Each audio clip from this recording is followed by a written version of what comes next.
Thanks very much, Mr. Speaker. I'm glad that I'm able to get an opportunity to speak to Bill 12 in second reading. Now, let me talk about what I like first, and then I'll talk about what I don't like. I'm really very happy and relieved, and on behalf of a number of my constituents in the fabulous constituency of Edmonton Centre, grateful to see the movement under the service,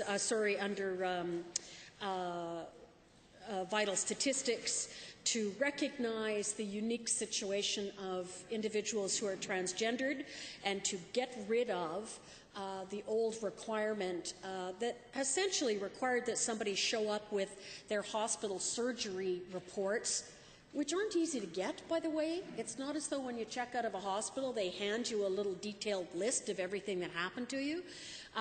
So what happened here was someone that was partway through or fully through a gender change or gender transformation, and they wanted to get a new birth certificate, a new identification that said they were now a different gender. They were required to show up at vital statistics proving that they have gone completely through all of the surgeries.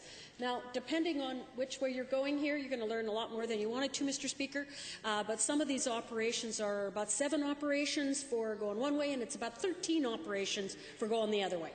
So this is no small amount of surgery that's involved here, and it's supposed to take place over a long period of time. So expecting that somebody is going to exist in this sort of identification limbo over an extended period of time and then be able to collect all the proof to turn up at vital statistics and say, okay, I can prove now that I am this other gender, made it nigh on impossible and was really unfair.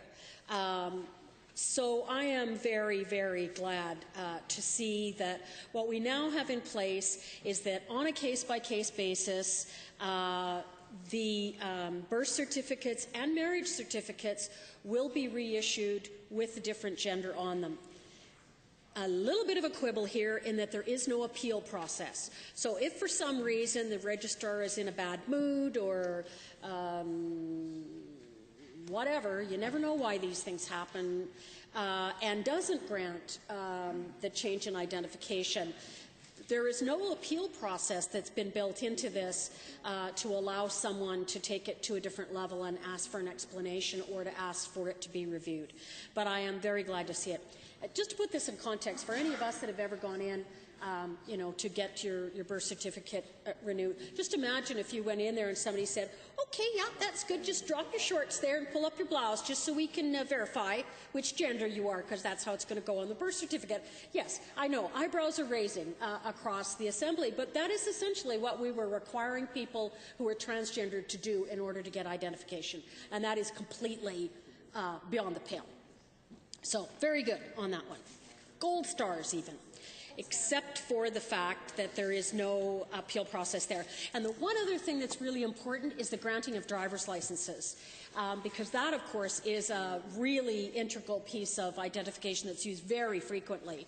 And that one hasn't quite been resolved yet and is handled, I think, by a slightly different area. So if I could just give you a little shove over there on the other side to deal with the issue of changing the genders on driver's licenses, that would be a big help.